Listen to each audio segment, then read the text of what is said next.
Hello বন্ধুরা, আজকে আমরা চণ্ডীমুড়া মন্দিরে যাচ্ছি। সেখানে কিভাবে যাবেন আপনাদেরকে সেই বিষয়টা তুলে ধরব। আপনারাও আমাদের সাথে থাকুন। আমরা প্রথমে বাসা থেকে বের হয়ে সোজা গুলিস্তানে চলে আসলাম। গুলিস্তান থেকে কিছুটা হেঁটে আমরা ফ্লাইওভারে ওঠার আগে বেশ কয়েকটা বাস দেখলাম। সেখানে বিআরটিসি ছিল, আরও কয়েকটা বাস ছিল। আমরা বিআরটিসি বাসে উঠে চণ্ডীমুড়ার উদ্দেশ্যে রওনা দিলাম।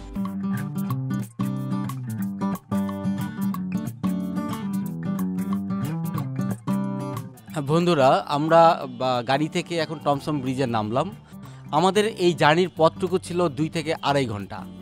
এখন আমরা ফ্লাইওভার দিয়ে পার হচ্ছি। সেখান থেকে একটা সিএনজি নিয়ে চণ্ডীমুড়ার উদ্দেশ্যে রওনা দিব। এই জার্নির পথে কিছুটা খিদাও লেগেছিল, তো সামনে দেখলাম একটা পপকর্ন বিক্রি করছে একটা গাড়িতে। তো আমরা 2 বন্ধু 2 প্যাকেট পপকর্ন নিলাম। পপকর্ন খেতে খেতে সিএনজি স্টেশনে চলে গেলাম। সামনেই ছিল সিএনজি স্টেশনটা। 30 টাকা ভাড়া, 30 টাকা ভাড়া রেকর্ড হইলো ভাই।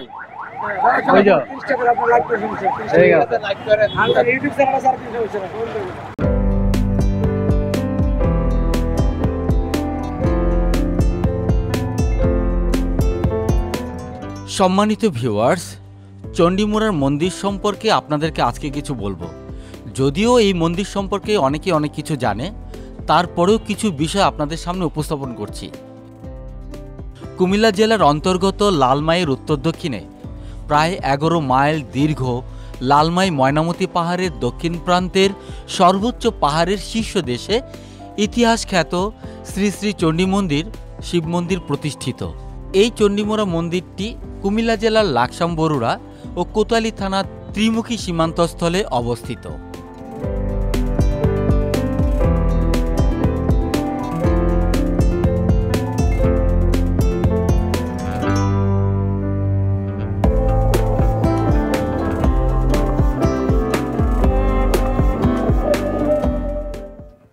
আমরা চলে এসেছি চণ্ডীমুড়া। সেই পাহাড়ের উপরে একটা মন্দির আছে, আমরা সেই মন্দিরটা আপনাদেরকে দেখাবো, সবকিছু বৃত্তান্ত আপনাদেরকে জানাবো। ইতিহাসের এত রদবদল হলেও চণ্ডীমুড়ার নামটি কোনো পরিবর্তন হয়নি। চণ্ডী মায়ের নামানুসারে চণ্ডীমুড়ার নাম আজও কালের কপোল তলে অমর হয়ে আছে। আমরা 2 গাধি যাচ্ছি। গাধি তো পাইলাম না, গাধি আছে। আমরা গাধা নিয়ে অলরেডি আমরা 2 গাধা উঠতেছি। সেই চণ্ডীমুড়া পাহাড় মন্দিরের দিকে আমরা এগোচ্ছি। খুব ইচ্ছে ছিল, শখ ছিল। অনেকদিন যাবত এটা একটা প্ল্যান প্রোগ্রাম, যেহেতু ঘুরে দেখার। দেখ আজকে সেই আশাটা পূর্ণ হতে যাচ্ছে আর কি। অলরেডি অনেকগুলো সিঁড়ি পার হলাম, আর একটু বাকি আছে। মন্দিরে এসে মায়ের আশীর্বাদ নিয়ে কৃতার্থ হচ্ছে আমাদের সকলের মন প্রাণ দেহ। মনে হচ্ছে মা যেন পাহাড় শীর্ষ থেকে সবার জন্য আশীর্বাদের হাত তুলে আছেন। কথিত আছে, অতি প্রাচীনকালে বিন্ধ্যাচল পর্বতে যখন মা ভাগবতী স্বর্গ মত্ত পাতাল নিপীড়নকারী শম্ভু নিশম্ভু নামক মহাসুরকে নিধন করার জন্য যুদ্ধে লিপ্ত হন, তখন বেশ কিছু অসুর এই লালম্বী বনে বা দেব পর্বতের ঘন বন জঙ্গলে আশ্রয় গ্রহণ করেন। বিভিন্ন দর্শনার্থী এদিকে আসে মায়ের দর্শন করতে।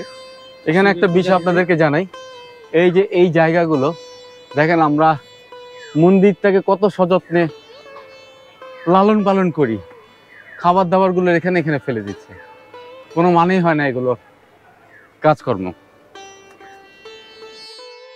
যাক, গল্পে ফিরে আসি। মা মহামায়া সর্বাণী ক্রোধান্বিত হয়ে চণ্ডী মূর্তি বা উগ্র মূর্তি ধারণ করে বায়ু যোগে বায়ু বেগে এই পাহাড়ে এসে অসুরদের নিধন করেন। ক্রোধান্বিত মায়ের দেহ তাপে এই পাহাড়ের মাটিও লাল হয়ে যায়।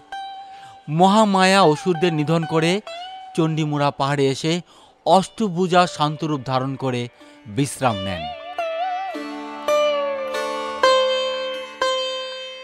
ত্রিপুর স্মৃতি নামক গ্রন্থে উল্লেখ আছে, খ্রিস্টাব্দ 17শত শতাব্দীতে মন্দির দুটো যখন ভগ্নপ্রায়, তখন ত্রিপুরাধিপতি গোবিন্দমাণিক্য বাহাদুরের অগ্রজ জগন্নাথ দেব, এর দুহিতা যুবরাজ চম্পক রায়, এর ভগ্নী দ্বিতীয়া দেবী চণ্ডী মন্দির ও শিব মন্দির দুটি পুনঃসংস্কার করেন এবং ব্রাহ্মণ রেখে পূজার্চনার ব্যবস্থা করেন। বর্তমান কুমিল্লা জেলা পূর্বে ত্রিপুরা জেলা বা ত্রিপুরা রাজ্যের অন্তর্গত ছিল। আমাদের এই অঞ্চলকে মেহেরকুল বলা হতো।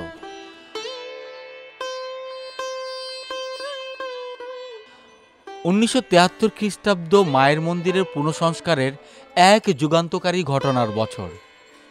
মায়ের মন্দিরের প্রয়াত সেবায়েত স্বামী আত্মানন্দগিরি মহারাজ, তখন নাম ছিল শ্রী মনীন্দ্রচন্দ্র দাস, মাস্টারমশাই নামেই সবার নিকট সুনাম করিয়েছিলেন। তিনি এই মন্দিরটি 1973 খ্রিস্টাব্দে পুনরায় সংস্কার করেন।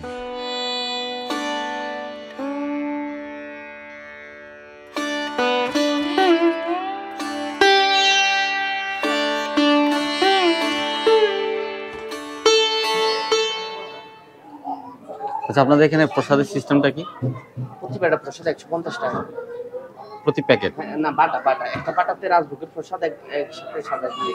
আচ্ছা আচ্ছা আচ্ছা আচ্ছা। এটা 150 টাকা করে। যে আমাদের ওই যে এখানে ইয়ে আছে, লিকুইড আছে, এখানে লিকুইড করা আছে আর কি, 150 টাকা করে বাটা। আচ্ছা, যারা দূর থেকে আসে হয়তো জানে না, তারা কিভাবে এটাই করবে? তারা ওই আগে থেকে নাম্বার সংগ্রহ করে রাখে, বা আমাদের পেজে, আমাদের ওই যে পেজে আমাদের নাম্বার দেওয়া আছে পেজে। আচ্ছা আচ্ছা। ওখান থেকে সংগ্রহ করে তারা না কল দিয়ে বলে দেয় যে আমাদের প্রসাদ লাগবে, আমরা ওই প্রসাদ রাখি। একটা বিষয় আপনাদেরকে জানাই, যারা আপনারা মন্দিরে আসবেন, চণ্ডীমুড়া মন্দিরে আসবেন, তারা অবশ্যই একটা জিনিস মাথায় রাখতে হবে যে যদি আপনাদের এখান থেকে প্রসাদ নেওয়ার কিছু থাকে, প্রসাদ পেতে চান, তাহলে অবশ্যই আপনাকে আগে থেকে প্রসাদ নেওয়ার একটা ব্যবস্থা করতে হবে। তাদের নাম্বার আছে, সেই নাম্বারে যোগাযোগ করতে হবে। যোগাযোগ করলে পরে তারা ঠিক কতজন আপনারা প্রসাদ নেবেন, ঠিক ততজন আপনাদের টাকাটা পেমেন্ট করতে হবে। তাহলে তারা সেইভাবেই প্রস্তুতিটা নেবে আপনার প্রসাদের জন্য।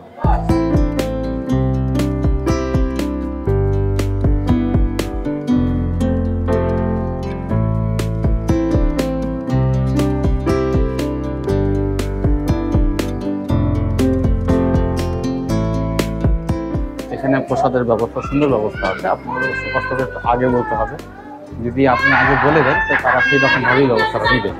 তো আমরা অবশ্য উপস্থিতিতে তাদেরকে বলছিলাম, তো তারা আমাদের একটা প্রসাদের ব্যবস্থা করে দিতেন। আমরা তাতেই অনেক আনন্দ এবং খুশি। সারাদিন ঘোরাঘুরি পর মায়ের মন্দিরে মাকে যখন দেখতে পেলাম, মনটা ভরে গেল, ক্লান্তিও দূর হয়ে গেল। সত্যি এত সুন্দর একটা জায়গা, পাহাড়ের উপরে এত সুন্দর একটা মন্দির, যেটা বলার মতো না।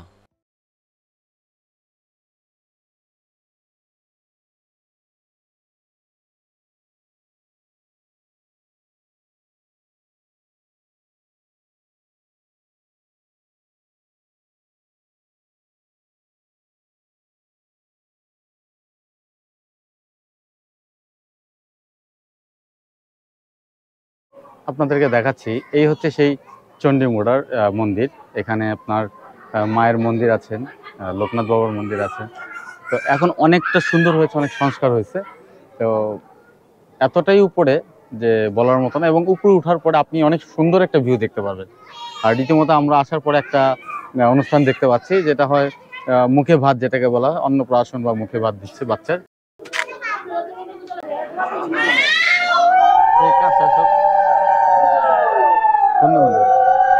স্বামী আত্মানন্দগিরি মহারাজের অক্লান্ত পরিশ্রমে ও উদ্দাত্ত আহ্বানে সাড়া দিয়ে ভক্তরা মায়ের বাড়িটি নির্মাণ করে দিয়েছেন। মায়ের মন্দিরের সামনে ভক্তদের ছাউনি, মন্দিরের পিছনে দ্বিতল প্রসাদ বিতরণ ঘর। অধিকাংশ ভবন নির্মিত হয়েছে নারায়ণগঞ্জের ভক্তদের অনুদানে। আমি ডাক্তার দিলীপ সরকার। আচ্ছা, আপনি এই মন্দিরে কতদিন যাবত আছেন? প্রায় 40 বছর যাবত। আপনি কি হিসাবে আছেন এখানে? আমি সভাপতির দায়িত্বে আছি। আচ্ছা, এই সভাপতির দায়িত্বটা কি আপনি 40 বছর যাবত করে আসছেন? প্রথম সাধারণ সম্পাদক ছিলাম, তারপরে স্বামীজি দেহত্যাগ করার পরে সভাপতির দায়িত্ব আমার উপরে আসে আর কি। প্রতি বাংলা মাসের যে প্রথম শুক্রবার, ওই শুক্রবারে একটা বৃহৎ অনুষ্ঠান হয়, এটা হইতেছে। তারপরে প্রায় 1,500-2,000 ভক্তের আগমন হয়। আমরা তাদের জন্য প্রসাদের ব্যবস্থা করি, গীতা যজ্ঞ হয়। প্রোগ্রামগুলো থেকে আপনার কোনো ধরনের কোনো জটিলতা বা কোনো সমস্যা মানে হয়েছে এরকম পূর্বে কখনো?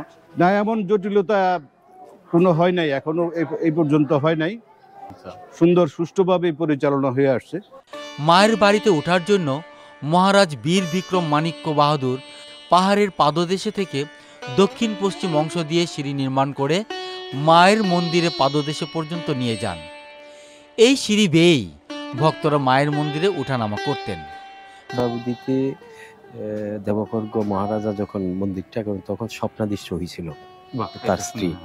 স্বপ্নাদিষ্ট হয়ে মহারানী প্রভাবতী দেবী উনি স্বপ্নাদিষ্ট হয়ে দুটা মন্দির করেন, একটা মায়ের মন্দির, উনি মাতৃভক্ত ছিল। আচ্ছা আচ্ছা। তাই মায়ের আদেশেই কিন্তু এই দুইটা মন্দির উনি প্রতিষ্ঠা করেন, মায়ের মন্দির আর শিব মন্দির, শিব মন্দির আর কি।